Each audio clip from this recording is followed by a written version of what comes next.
You are listening to Something Rather Than Nothing. Creator and host, Ken Vellante. Editor and producer, Peter Bauer.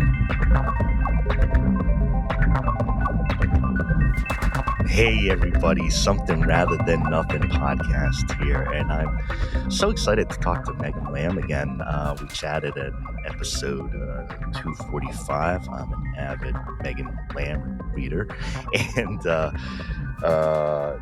the occasion in part here is new publication, Mirror Translation, of which two components I just wanted to mention. A music accompaniment by Violet Fistula was a project with Meghan and Robert Kloss, partner, and also the art, paintings in Mirror Translation by Shannon Hosenick. But you, Meghan Lamb, are the author, and I read the Mirror Translation. I read all your stuff. Found it faced out at Powell's bookstore in Portland with a few copies there. So tell us a bit about Mirror Translation and your new publication.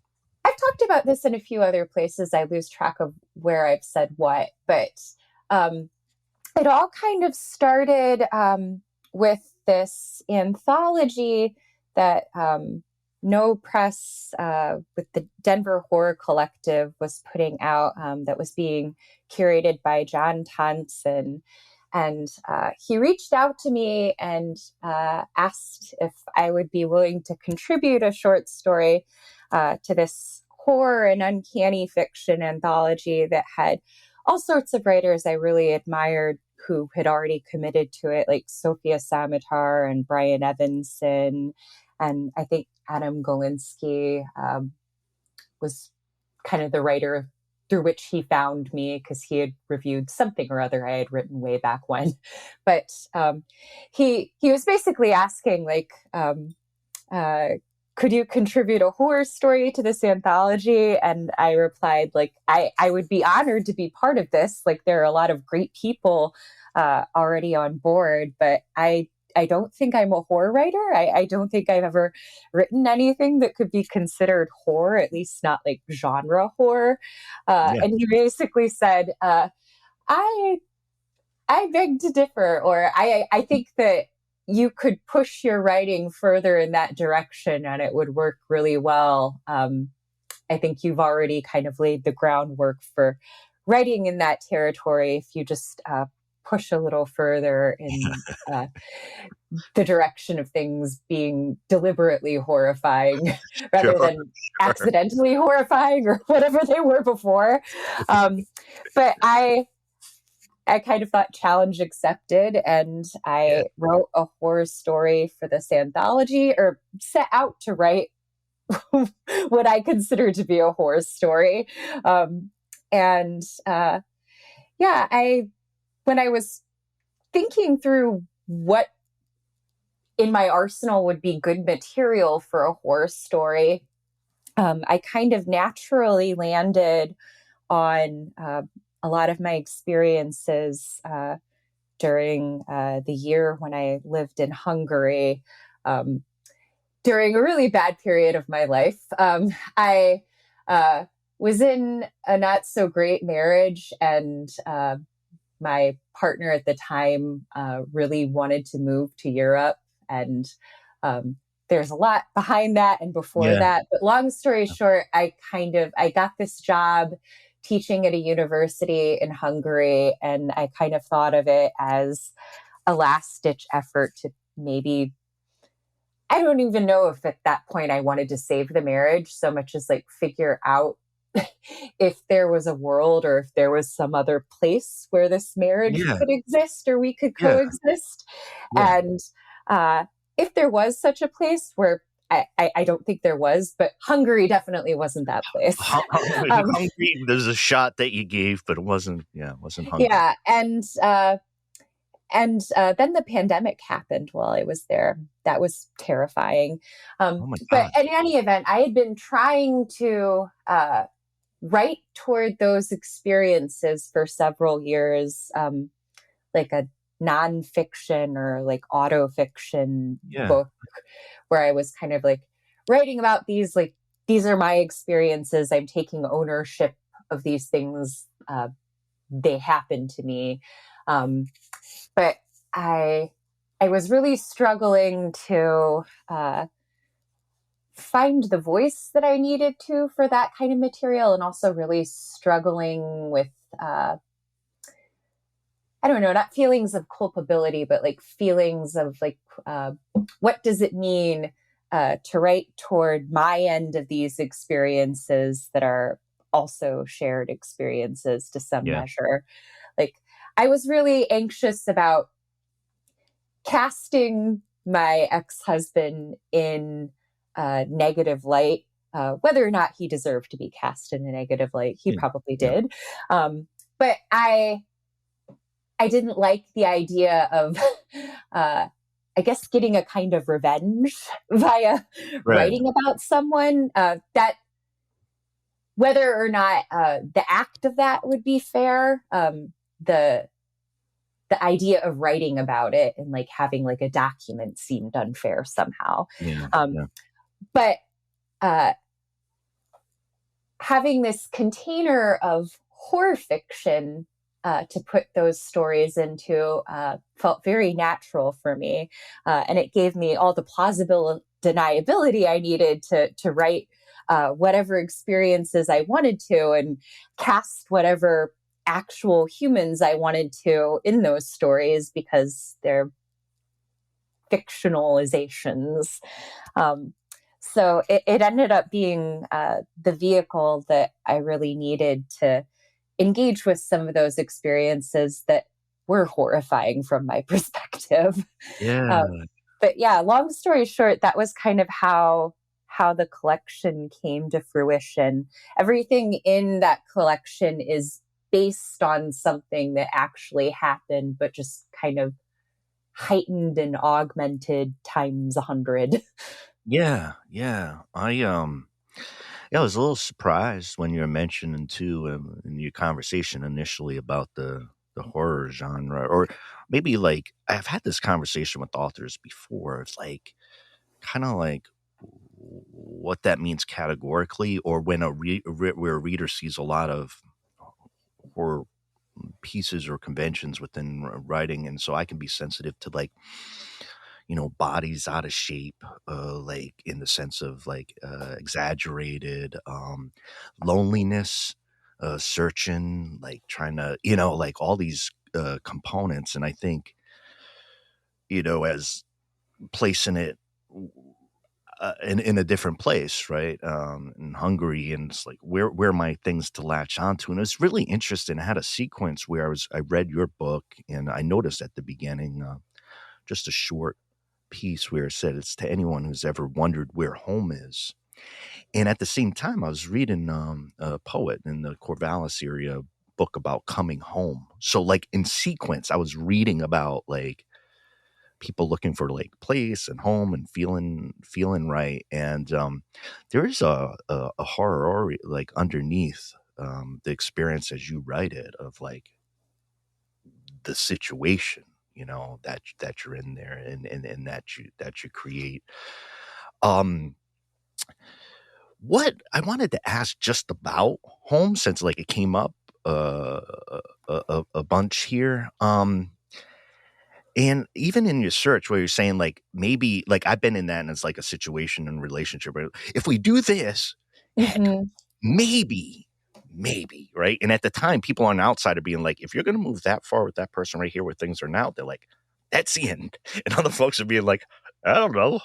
Who knows? Maybe if they go to someplace else, things would work out. But in your consideration of home, for me, that was a huge piece within this. Is it, did you feel you were writing about home when you were writing this, or like a strong yearning to find the spot you need to be? Because there's an unease, obviously, Mm-hmm. underneath the stories. Was that the main quest or idea? Yeah, and all three of the focal characters in the stories are kind of not necessarily looking for home, but they're looking for um, something to latch onto Yeah. in the space that they're in. And I guess in a sense, the collection is about like the horror of the impossibility of finding a home. That's it in a nutshell there. Wow. Yeah. Yeah. Yeah. Uh, I we'll talk more about the stories, but I have listened to the music accompaniment, and I'm sure how I'm supposed to accompany the work with the music because I've been love it I don't standalone. even know if I'd call it music or some of the tracks more than others. Yeah, it's let's just for ease, let's call it an accompaniment. But the Violet Fistula, and I know you've done some music. And the first time I had on you on the show, I remember a Short Term Effect, the cover for The Cure, and I was gushing over it because I was like, I remember talking about it, being like, man, it takes something to try to cover that one, and you did a great job with that. Really beautiful track. With this here, the idea of I went to band camp, and because I've always been interested in your music and the work that Robert does as well, your partner, and uh, I enjoy the well maybe like soundscapes, right? Soundscapes, music, industrial and such, and I was really enjoying that piece of things. I wanted to ask you a question as a creator, right? So you write mirror translation, and if you've done that, but you also have this mind, and you create sound and music. How did that component develop, right? Like the component of these pieces are connected to the novel, and what were your ideas as far as the experience for the for the reader listener? Yeah, I feel like in a different way, but maybe similar in some ways, the album portion of the mirror translation project, or however you want to think of it, kind of came about um, from feeling like I didn't have a container to experiment, or like much like I didn't feel like these attempts toward nonfiction books were the right container for the Right. writing that I was trying to do Yeah. toward those experiences.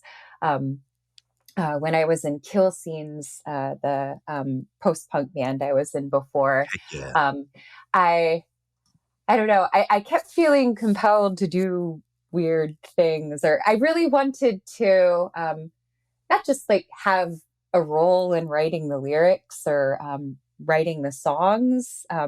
And like part of the nature of a band, of course, is that it's a collaborative endeavor. So you never should have too much control over any one thing because it's a something that you're creating in participation with three other people. But uh, yeah, uh, I long story short, I ended up leaving that project and kind of having not an identity crisis because I had like I basically left Kill Scenes because I didn't feel like I felt like there were too many things I wanted. Well, not so much things that I wanted to try, but I felt like I needed room to experiment and fumble around in the dark a little bit and Yeah. figure out how I wanted things to sound for me, which I didn't have. Uh, I would never have been able to do that in Kill Scenes because the sound was already so established, and kind Sure. of the ethos of what Kill Yeah. Scenes was already um, established enough that there wasn't a lot of room for fumbling around in the dark. But yeah, after I left this band, literally the day after we played our last show, Mhm. I had like a panic attack, and I was like, I'm never going to be able to make music again. And then I just sat down at my computer and started making music. Oh, good. Oh, um, good. Good. but Yeah. it this Violet Fistula was kind of So I was making music as Iron Lake Nylon that day after our last show when I was having my identity crisis, and I'm still making music as Iron Lake Nylon. But Robert had also he had Logic on his computer, and he was making like these not quite sure what to call him, remix audio collages from like things he would download from YouTube videos and stuff on the internet. And he was just kind of like learning how to control sounds by taking clips of people's voices and chopping them up and screwing around with them. And he was coming up with some really interesting things that way, but I don't know that he necessarily had planned on or had any designs on like making music in a formal capacity. He was just seeing what that felt like. But I proposed, like, I really liked the stuff that he was doing in the course of his experimentation. So I proposed that we work on something together, and we came up with the name Violet Fistula. Kind of as a joke, but we looked up the actual definition for fistula, and I'm not going to give that definition because I know I'm going to butcher it. But it's like something with like a joining together in an organ in like kind of a grotesque way, but it felt very apropos for whatever I figured we'd end up doing together. And it's also like kind of a cute gesture to the fact that we're working on it as a pair. But he just kind of started out like he would take like recordings and like chop them and screw around with them.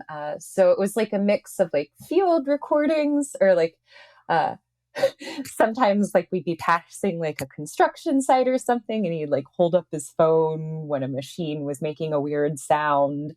Some of it was we bought a bunch of records that had like sound effects and like weird audioscapes on them.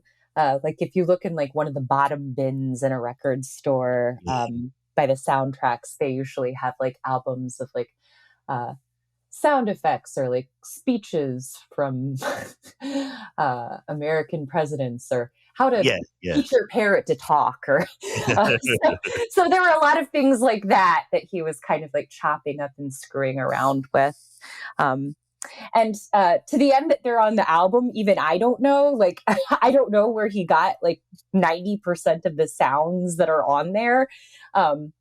But that's part of the appealing mystery. So he would just make these basically like rough backing tracks and send them to me.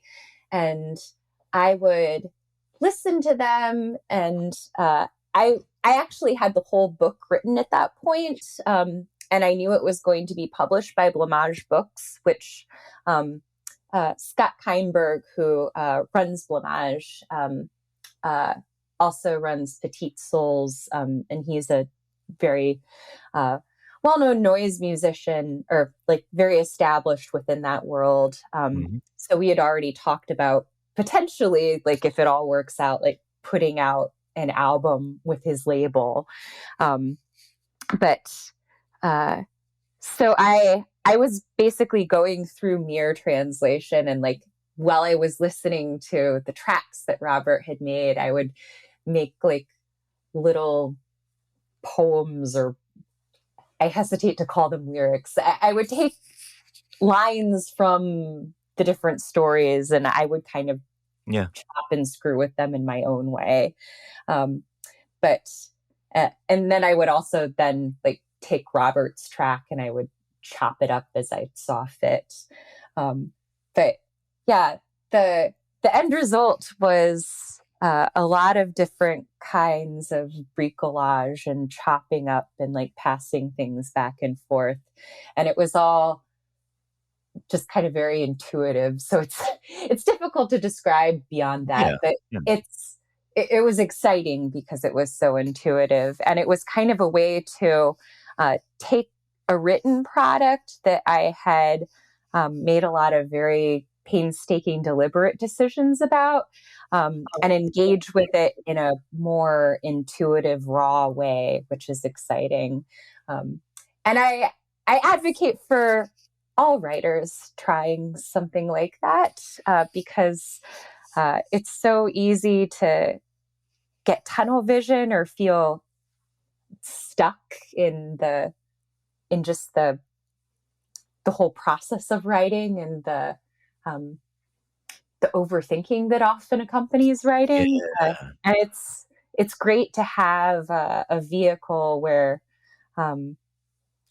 you're still engaging with the world of what you're working on or have Yeah. worked on, but in a new and kind of renewed way. That makes a lot of sense to me. I guess, particularly as you described it, as far as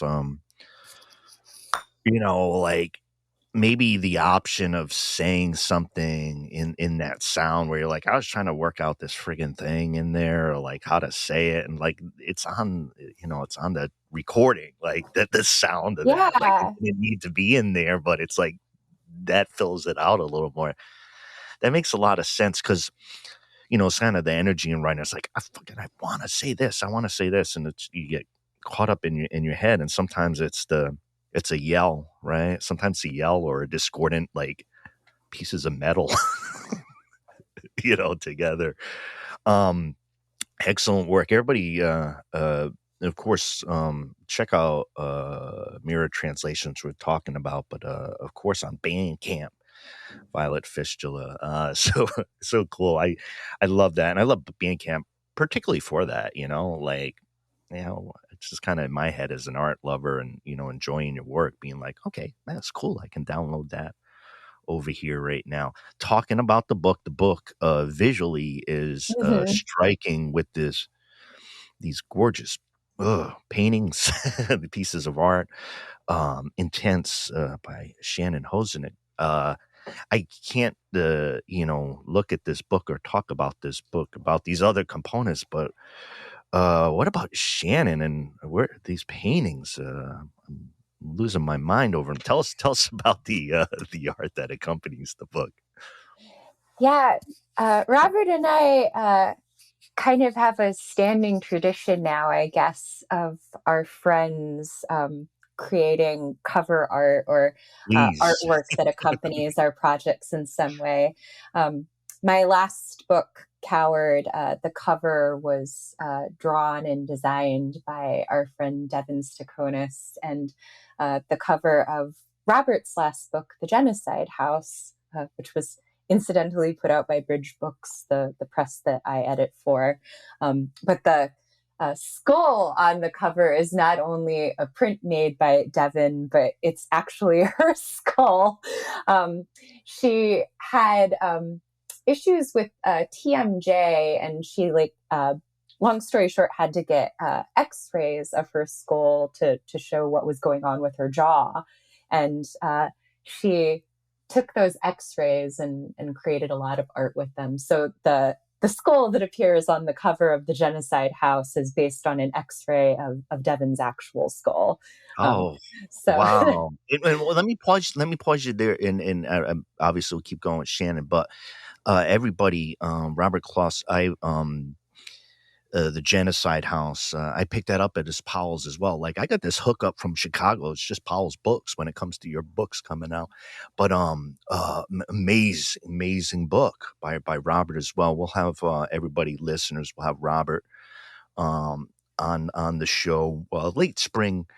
Early summer, but The Genocide House, get it? We'll be talking about it soon. But Shannon, as you're describing, Shannon was also part of the visuals there. But go on. I just wanted to mention that. Yeah. So I'd known for a while that I would love to work on something with Shannon, and kind of as soon as I knew I was writing a horror collection, I knew that her paintings would probably be very appropriate for that. And the two that I chose for the front and back cover were actually paintings that she had gifted to us.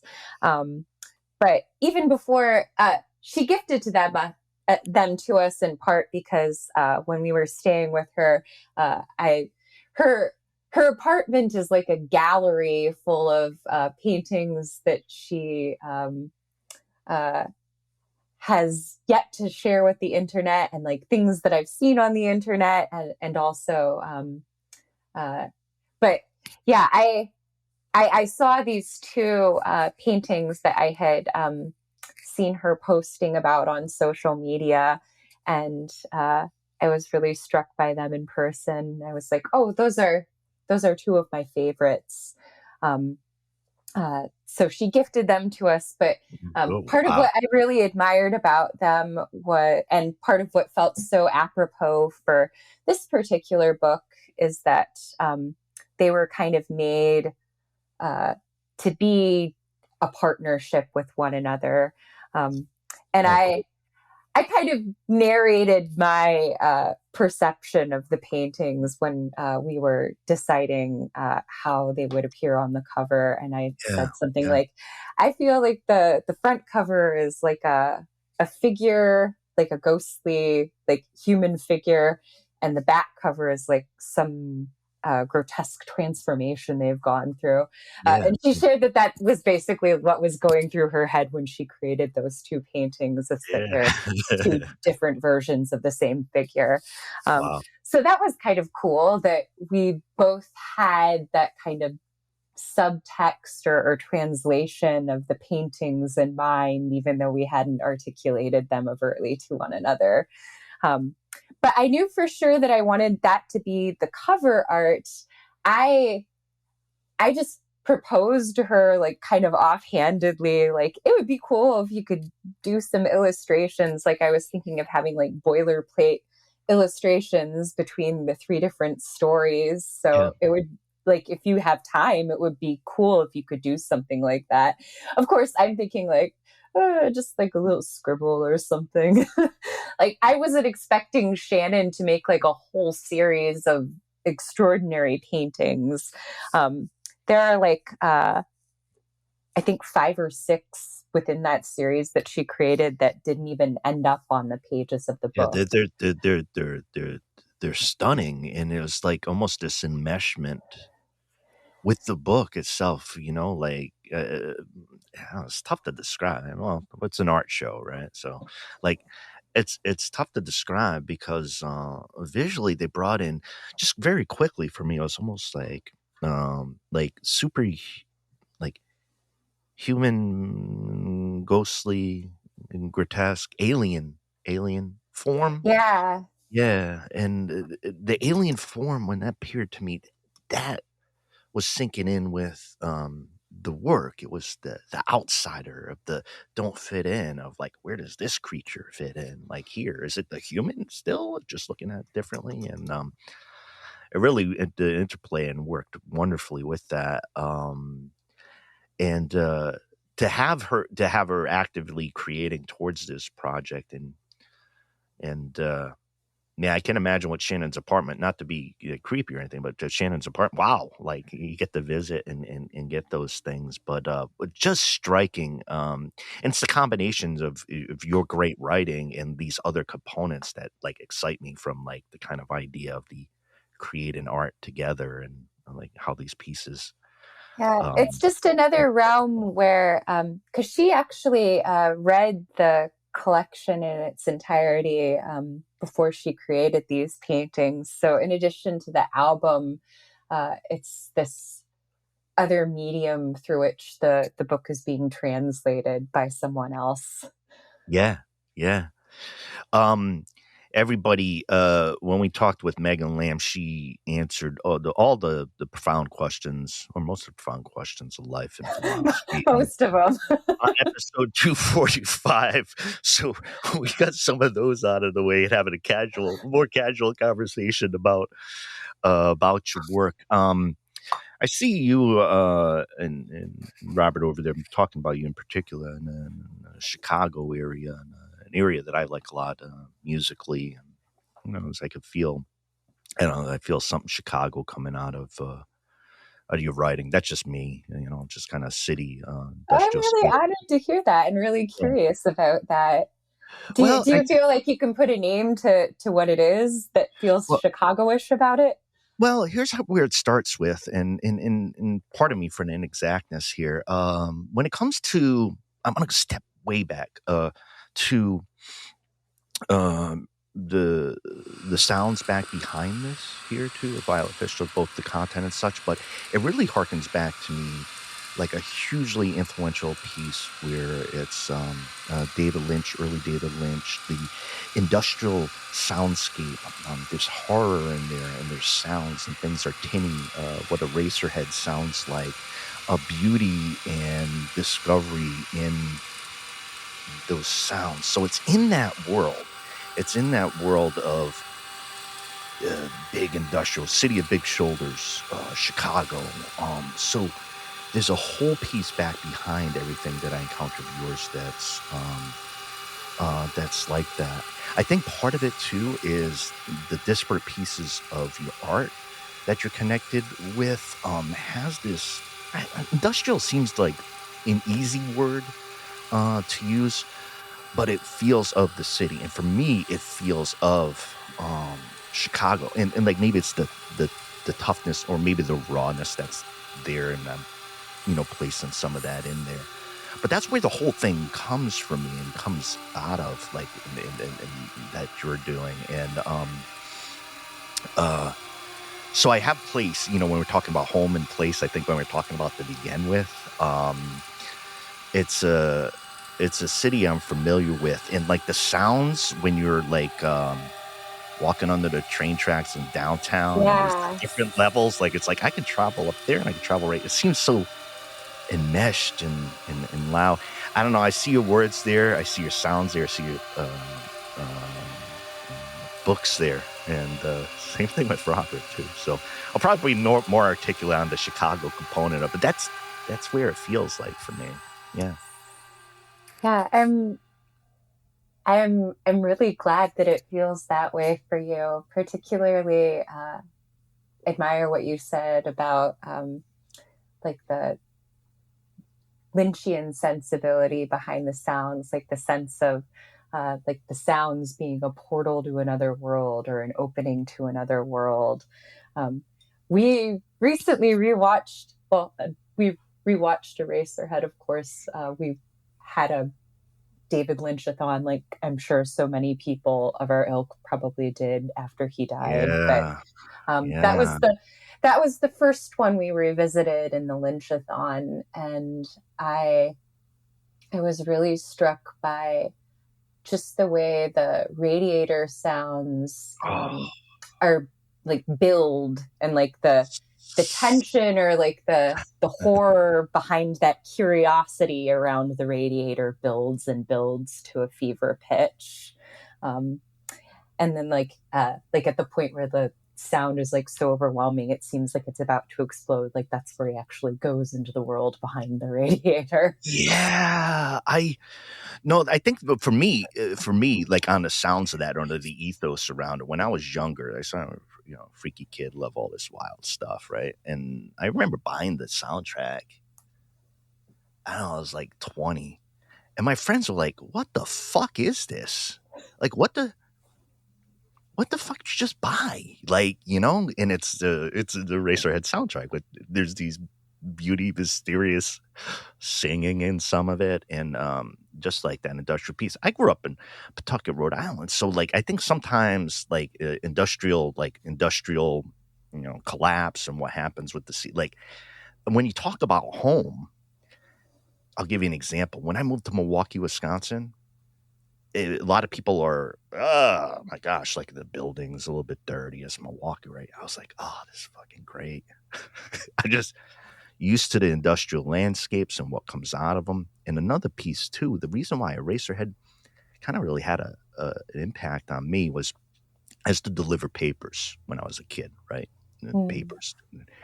And I was fascinated because I delivered a paper, and it's a peek into everybody's world, right? They open their door. Hey, Kenny's here to, collect the money. Come in. They're rummaging through their change, trying to pay for the paper back in the 80s when it was maybe $1.30 a week or whatever to date me. And But people had change. people had change, and they paid their weekly paper subscription by change. But when there's some part of that was always stuck in my head of like, and it's in like an eraser, like what happens when you open a door? Like Yeah. who's behind that? Like what type of world? And like for Eraserhead, that was like right there. Like when you open that door, like what are people doing? Like what exists in there? And like who's in relationships with each other and secret, there's this whole thing tied to it. So I've always been like super sensitive to that feeling. And that's why Eraserhead just like kind of like cut through like my brain and everything. It's like before that, maybe you weren't supposed to make art that was that discordant, that tense, that nightmarish. I don't know. Yeah, as you were talking about this kind of simultaneous intimacy with what's behind the door, but also like limited access. Like you come onto the threshold, but you're not like most of the time, at least, going inside the house. Right. But thinking of how I map that onto home and how I map that onto the sense of horror and disorientation I felt living in Hungary that I channeled into this collection. I think maybe a way of thinking about home or like the feeling of home is that you have some sense at least or something in your imagination behind that threshold. Like even if you don't see it, like you feel like you have some familiarity with what's going on inside most of the houses, or at least like a sense of comfort and like where you fit into that. Yeah. When I was in Hungary, I didn't like have any interaction with anyone aside from my established contact and my students. And I never saw where they lived. A lot of them actually lived outside of Szombathely and would commute for school. A lot of them actually lived in Austria and they were going to school in Szombathely, 10 kilometers away because it was a lot more affordable. Oh, but wow. I, as you were saying that, I realized that like, I never, aside from like that brief glimpse into Esther's apartment when she was helping me fill out my papers, I never saw inside of anyone's home, like even to the point of the threshold, aside from our own. I would walk around like for hours and hours every day, and I would see like old grandmas smoking at their windowsills and looking at me suspiciously. And I would pass by all of these like windows into other people's lives, but I never had any more access than that. And there's something, there's something to that, like feeling alienated from a place to the degree that you don't really know what's inside. Yeah. When I was reading Mirror Translation too, sometimes like personal experience, I could like look back. Naturally, I moved back to like what the analogous was, but for me, I was in me reading this book. Where was I? Because I was a place I could go. I was in Prague in a failing relationship. In your book. That was the place I was able to go to. Now I was visiting. And I'm glad that you were able to experience like the space as like an amalgam of places in Central and Eastern Europe, because that was very much how I tried to write it. Yeah. I had that sense. I had that sense too.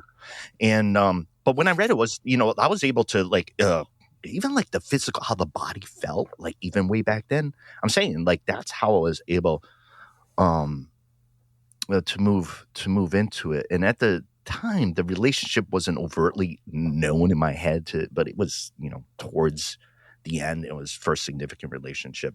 And then I think I was able to have an extra sensitivity towards the desire for home, right? Like if you're in this strange place right here looking for a comfort, connection, adventure, something bigger than life, like wanting it like all to. And it was a bit different. It was a vacation as such. So your mindset's like, oh, let's enjoy. I'm in Prague, I'm in London, and like to do it that way. But underneath it all, there can also be like that you're traveling with somebody, and there's things going on in a relationship too, where it's when you're in a tough environment, you're tested individually. When you're tough environment, you're tested as two people or what have you. So I really felt it too. So kudos on that, because that's not easy to kind of bring into that kind of complicated feeling of where the hell am I? Really enjoyed that. Megan. I want you to tell me about where to find your books. Are you doing any readings? What else are you working on? Like, I want to know what's going on now. Oh gosh. I should be prepared to answer that question because it always comes up, but I always I always forget to be prepared somehow. It's available on the Blamage Books website, which is also where you can order all of the tapes that Scott's label that's affiliated with Blamage Books puts out, and also where you can procure the tape as a physical object of the Violet Fistula album. Oh, dang, I gotta get that tape. I'll take care of that. Yeah, go ahead. And it's at Powell's and a few other bookstores in Pittsburgh that I probably should have written down for these purposes. I have yet to take it around to bookstores of Chicago. That's something I've been meaning to do for the past couple of weeks, but haven't quite had time for. But by the beginning of May, it will be in various bookstores. But yeah, part of the reason I haven't felt so motivated to take the book around and distribute the physical copies is like one of the blessings and curses of working with a small press, a very small press, is that you have a lot of creative freedom and you have opportunities to do things like create an album to go with the book that they can put out. Yeah. But at the same time, he's almost sold out of the second printing of the book, and I'm hoping there will be a third. But it's very hard to keep up with the demand for the book. But I have a couple of my own copies. I hope I have enough to take to bookstores, but. You gotta get it. You gotta get it out. I want to say this too, both for your book and Robert's book. Like, I'm serious. Like for me, like I'm really into books, right? And I've studied books and think about books, how to put together and such. But like these, both Robert's book and your like volumes that I want to own, or at least have for my own for a while, because then I get to a point where I'm like, yo, somebody else needs to read this. I got to bring it to the bookstore and put a used copy of this out there. But beautiful volumes, and just there's an attention to them and a beauty to them. So I just encourage you, the world needs you. The world needs those copies. So when you have time and energy and get enough more copies out there, it's a great book. I'll get it over in Albany, Oregon at Browser's Bookstore, which is about block away from here, and spread the good word. But yeah, great. And to the world out there, like if there is a place you would like to see it, or you would like to order it, if you contact Scott directly, I'm sure he would be more than happy to arrange that. But Absolutely. Anything else? Anything else we need to cover about the work? Remember, everybody, we covered why is there something rather than nothing? What's the role of art? When did Meghan become an artist? You find that at 245. We're talking here mirror translation, talking sound, talking paintings, and I just wanted to thank you, Meghan. It's great to chat with you, to learn about your art that I really enjoy. And there's a particular really nice feeling for me that I take photos of it, stuff like that, of going to a bookstore and be like, that's Meghan Lamb's new book. Like, I needed to get it. Like, seeing that there, and it's a thrill in the search. And so I always like to try to just really, the beauty of bookstores and the beauty of books and art, being able to connect with you. Great work as always, Meghan. I just wanted to let you know. Well, and I definitely have Kevin Samsel at Powell's to thank for making physical copies of our books available at Powell's. He's been wonderful advocate for making sure that, like, every time I have a book out and every time Robert has a book out, they are there. They're actually, I think at present, they're like on the featured new small press shelf, like next to one another, which I think is pretty adorable. It's adorbs. It really is. So happy to see you again, Meghan. Thank you for your art and your music, and you might be proud. I do expect my partner Jenny and I to go to the Coffin Club, the great goth club in nice. Portland, Oregon. They do, as we're recording here on a Sunday late in March, they have the early opening for dance, which is 8 p.m. rather than 10 p.m. on a Sunday. So my chances of being productive and doing all the things I need for the week and hitting the goth club will be in full effect later on today. So I have been experiencing that more and more myself, where like anything later than an 8 p.m. start time is a no-go.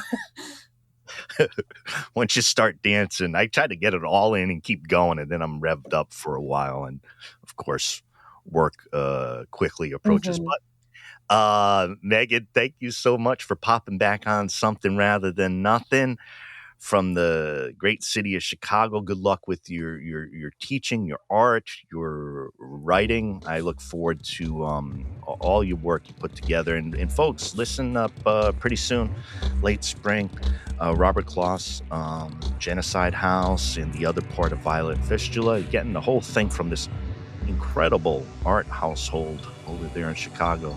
Meghan Lamb, thank you so much.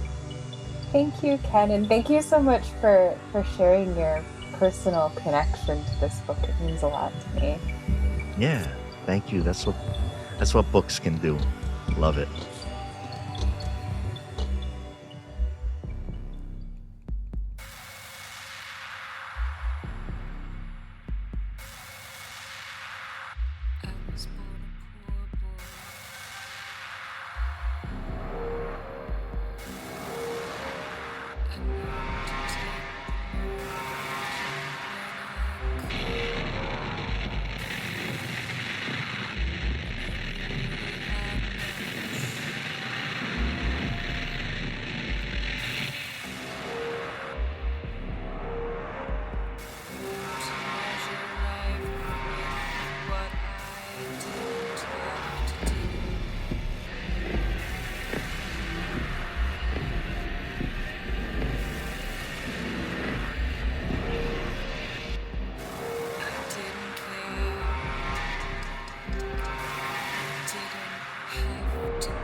care for you.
This is Something Rather Than Nothing. And listeners, to stay connected with us and our guests, visit somethingratherthannothing.com. Join our mailing list for exclusive updates and access to guest-created art. If you enjoyed this episode or any episode, please like, subscribe, and leave a review on your podcast platform. People really read that shit. Your support helps us reach more listeners and spread our community across the planet. This is a global show, and we like to give a shout out to our many listeners across the world, including many listeners in Canada, Spain, Germany, UK, Argentina, Brazil, India, Thailand, and so many more places. Be sure to follow us on Instagram at Something Rather Than Nothing Podcast for behind-the-scenes content. And the best way to help the show is to tell your friends about us. If you love it, they'll love it too. Tell your friends who love it. We love you. This is Something Rather Than Nothing Podcast.